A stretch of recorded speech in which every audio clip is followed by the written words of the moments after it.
The morning I decided to stop waiting for my children to see me, I was standing at the kitchen sink at 6:45, watching the neighbor's sprinklers go on across the street. Same time every morning. Predictable. Reliable. I used to be those sprinklers. My name is not important right now. What matters is this. I am 63 years old. I have 3 adult children who love me the way people love a piece of furniture. They notice it only when it's in the way or when they need somewhere to sit. And on the morning of Father's Day weekend, not even my holiday, but somehow still my responsibility, I was loading my own car with a single suitcase and a thermos of coffee, and I did not look back at the house once. I'll get to that. But first, you need to understand how we got here, because none of this happened the way you might think. It didn't start with a fight. It didn't start with a dramatic confrontation at a dinner table or a screaming match on someone's front lawn. It started the way most things in my life had started for the past 20 years. Quietly. Without ceremony, with me just saying yes. My husband Stuart died 11 years ago. Pancreatic cancer, 7 weeks from diagnosis to the end. We had 31 years together, and I will tell you plainly that they were good years. Not perfect, but good. He was a contractor, poured everything he had into a business he'd built from 3 employees and a used pickup truck into something that eventually employed 42 people. When he died, there was a company to inherit, a house that was paid for, and 3 kids who were, I believed, going to be fine. Our oldest is my daughter, 38 now, married to a man who sells commercial real estate and considers himself something of an authority on everything. They have 2 kids, my grandchildren, who I adore in the way that only grandmothers understand, fiercely, without condition, and with a patience I somehow never quite managed when my own children were small. My daughter is not a cruel person. She is, however, the kind of woman who learned early that if she made a plan and presented it as settled fact, most people would simply go along with it. She learned that from me, and I am not proud of it. My middle child is my son. 35. He works in tech, something with software that I have never fully understood and stopped pretending to understand around 2019. He is charming the way people are charming when they need something from you, and quiet the way people are quiet when they've already gotten it. His girlfriend, they've been together 6 years. They are not engaged. I have learned not to mention it. Is perfectly pleasant in a way that gives nothing away. My youngest is 29. She still calls me Mom the way she did when she was 7, dragging out the vowel when she wanted something. She is the one I worry about most, and also the one who has surprised me the most, and I will tell you about that later, because she is part of how this story ends. For 11 years, I had been the person who handled things. I handled Thanksgiving. I handled Christmas. I handled the birthday dinners and the graduation parties and the Sunday lunches that somehow ended with me alone in the kitchen at 9 o'clock at night, wrapping up leftovers for people who had already left. I was the one who remembered everyone's dietary preferences, and the one who called the restaurant, and the one who, every single time, received the check with a small nod like it was simply the natural order of things. I didn't complain. I want to be clear about that. I complain now, in the privacy of my own telling of this story, but at the time, I said nothing. I had been raised to believe that love expressed itself through provision, and I had raised my children, without meaning to believe the same thing, that mom providing was not a gesture but a given. I had a therapist named Dr. Okafor, who I'd been teasing for about 2 years by the time any of this happened. She had this way of sitting very still and asking one question that somehow contained 12 other questions inside it. One afternoon, she looked at me over her reading glasses and said, "When was the last time someone fed you?" I laughed. I said I fed myself all the time. I was perfectly capable. She waited. I thought about it. Really thought about it. When had someone made me a meal, planned an outing, arranged something purely for my enjoyment, without me having to ask or hint, or quietly do half the planning myself? I could not come up with an occasion. That was in March. What happened in June came out of that March afternoon more than it came out of any single incident, though there were certainly incidents. The call came on a Tuesday evening in late May. My daughter, chipper and efficient the way she is when she's already decided something. Mom, we're doing Father's Day this year for the kids. Braden has been talking about wanting to take the family to dinner somewhere really nice, and we thought we'd do it at Harrington's. Harrington's, a steakhouse downtown, the kind with cloth napkins and a wine list that starts at $60 a bottle. We're thinking the private dining room, which holds up to 14. So you, me and Craig, Marcus and his girlfriend, Jessa, that's my youngest, and the kids, and we thought we'd invite Uncle Pete and his wife. I said that sounded lovely. She said, great, I'll have them send you the deposit information. I want you to notice what she did not say. She did not say, would you mind? She did not say, we were hoping you might help cover costs. She said, deposit information. As though the matter of payment had been decided in a room I had not been in, which is exactly what had happened. I said, of course, and we hung up, and I sat at my kitchen table for a long time. The deposit for the private room at Harrington's was $400. I know because I looked it up. The minimum spend for the room was $2,000. 14 people at a steakhouse of that caliber, with appetizers and wine and dessert, would run somewhere between $3,000 and $4,000, a number that was simply assumed to be mine. I did not call her back. Instead, I called the travel agent I'd used twice before, a woman named Sandra Oakes, who worked out of a small office on Merchant Street and who I trusted completely because she had once talked me out of a resort that had good photographs and terrible plumbing. I told her I wanted to go somewhere for the second week of June, somewhere I had never been, somewhere that would require a long flight. She asked me what I wanted to feel. I thought about that for a moment. Small, I said. I want to feel small in a good way, like the world is bigger than my problems. She booked me on a trip to Iceland. I did not tell my children. This is the part where people sometimes say, but why didn't you just talk to them? And I understand the impulse behind the question, I do. But I want to ask you something in return. How many conversations had I already had? How many times had I said gently that I felt taken for granted? How many times had I suggested that it might be nice if someone else organized something? I had had those conversations. What I had not done was let there be a consequence. Dr. Okafor once told me that a boundary without a consequence is just a preference. I had spent 11 years expressing preferences. I decided it was time for a consequence. I booked the flight for June 13th. The private dining room was reserved for June 15th, a Saturday. The timing was not entirely accidental. I told no one. I packed a single rolling suitcase, navy blue, the one I'd bought years ago and rarely used. I put in layers because Sandra had told me Iceland in June could be cold in the wind and warm in the sun, and you never quite knew which one you'd get. I put in the good wool sweater I'd bought at a craft fair in Vermont the year before and never worn because there was never an occasion that seemed to warrant it. I put it in because this was the occasion. I made arrangements for the mail. I set up an out-of-office for my email. I left the key with my neighbor, Dolores. Not my children, Dolores, with instructions to water the tomato plants on the back porch. On the morning of June 13th, I drove myself to the airport. I did not leave a note. The first text came at 11:17 Saturday morning while I was standing on a black sand beach with cold wind coming off the Atlantic and a sky so large it made my chest ache. My daughter, Mom, are we still on for 6 o'clock tonight? They need a head count. I read it. I put my phone back in my jacket pocket.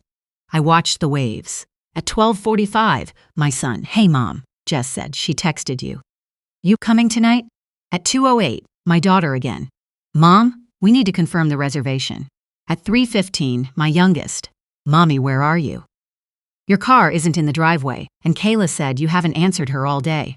At 4:52, my daughter, the tone shifting. Mom, this is not funny. We have a reservation at 6, and they need to know about the private room. Please call me. At 5:30, my son. Mom, seriously, what is happening? At 6:04, I know because I looked at the timestamp later, standing in a small restaurant in Reykjavik eating lamb soup. That was the best thing I'd tasted in years. At 6:04, my daughter called and left a voicemail. I listened to it the next morning. She was not screaming. That is not her style. but her voice had that quality it gets when she is very, very controlled, which is somehow worse than screaming. She said that the restaurant had told them there was a $2,000 minimum on the private room, that they had assumed this was handled, that Uncle Pete and his wife were already there, that the kids were confused, and that she really needed me to call her back as soon as possible. I listened to the whole thing. Then I ordered a second bowl of soup. Here is what I knew that they did not know. I knew that the restaurant where they were sitting, Harrington's, the steakhouse with the cloth napkins and the $60 wine, had been founded 40 years ago by a man named Douglas Harrington, who had been my husband Stuart's first client. The very first contract Stuart's company had ever done, a kitchen renovation, back when Stuart was working out of our garage, and I was answering the phone and doing the invoicing at our kitchen table, while my daughter, then 2 years old, sat in a high chair beside me eating Cheerios. Douglas Harrington had paid that invoice in full, on time, and had referred 3 other clients that same year. He had been at Stuart's funeral. He had sent a card every Christmas for 11 years since. His daughter now ran the restaurant, and she and I had had coffee twice in the past year because she had reached out to say she'd been thinking about my husband and hoped I was doing well. My children did not know this because my children had never asked about the early years. They had grown up in the house with the paid-off mortgage and the good school district, and they had no particular curiosity about what it had looked like before that. I had mentioned Douglas Harrington's name in passing perhaps 6 or 8 times over the years. I cannot say for certain they had never registered it. What I can say is that they had booked his restaurant without a single thought about what that place meant, without asking, without wondering. That part I let go of, eventually. But it took a while. The next morning, Sunday now, Father's Day itself, I woke up in my small, clean room in Reykjavik, and I sat by the window with the coffee the guest house provided, and I watched the light, which in Iceland in June doesn't really go away, it just shifts and dims and comes back, and I thought about what I wanted to say to my children. Not what I wanted to yell. Not what I wanted them to feel guilty about, though I will be honest with you, I wanted them to feel guilty about some of it. What I actually wanted to say, I found a small stationery shop that afternoon, the kind you don't expect to find in a city known primarily for geysers and northern lights. I bought 3 cards. Heavy paper, cream-colored. I sat in a cafe and I wrote 3 letters by hand, 1 for each of my children, and I was careful about every word. To my daughter, I wrote about the Cheerios, about the kitchen table and the invoicing and the phone. I told her that I had built things too, that I had been part of building everything she had grown up in, and that I needed her to see me as someone who had made choices, and not just as someone who was available for tasks. I told her I loved her without condition, and I told her I needed to be treated with consideration. I told her I had gone to Iceland because I needed to be somewhere that required something of me other than my credit card. To my son, I wrote shorter. He is a person who needs less preamble. I told him I was proud of him. I told him I had noticed, over the past few years, that our conversations had become mostly transactional, and that I missed knowing what he was actually thinking about. I asked him to call me sometime, not when he needed something. Just to talk. To my youngest. And this one I had to rewrite twice because I kept saying too much. I told her that of the 3 of them, she was the one who had occasionally asked how I was and actually waited for the answer. I told her that mattered more than she knew. I told her I was going to be okay and that I was working on being more than okay. I told her I'd bring her back something from Iceland, and I asked her what she wanted, and that felt like exactly the right note to end on. I mailed all 3 letters from the post office on Pósthússtræti. I have no idea how long Icelandic mail to the United States takes. That was not the point.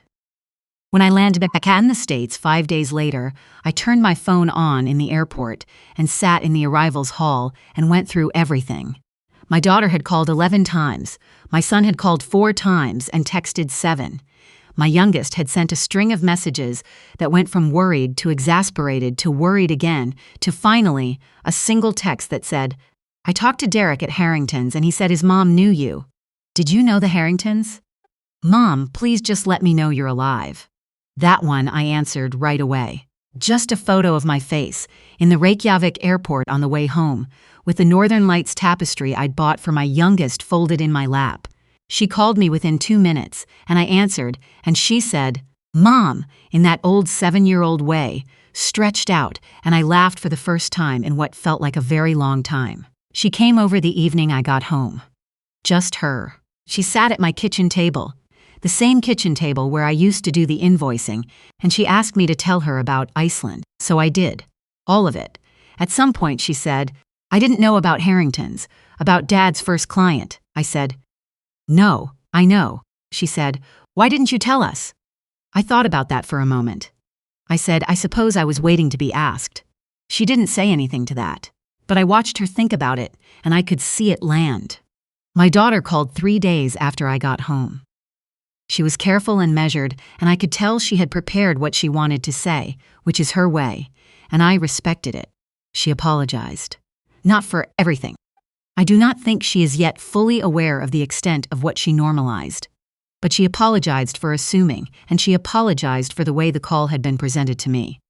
And she said she didn't want to be the kind of person who made her mother feel like an expense line. That last part I believe she meant completely. My son texted. It said, "I miss talking to you. Not about anything. Can I come over Saturday?" He came over Saturday. We watched a movie and ordered pizza, and he told me about a project at work that had nothing to do with me, but that he was excited about.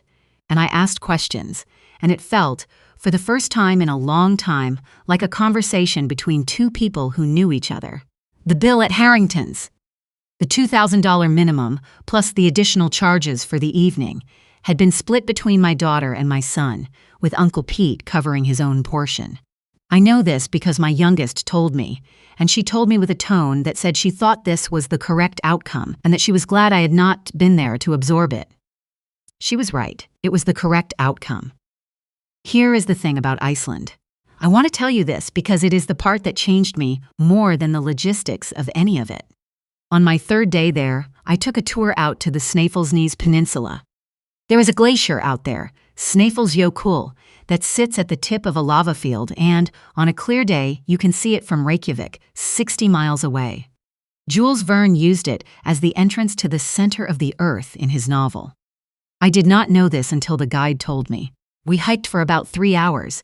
I am 63 years old, and I do not move the way I once did, but I kept up, and at a certain point we came to a ridge, and the guide stopped and gestured out at the view, and it was water in every direction, and sky, and this ancient dark rock, and I felt small, the good kind of small, the kind where you understand that the world is enormous and you are one person in it, and that is not a diminishment but a relief.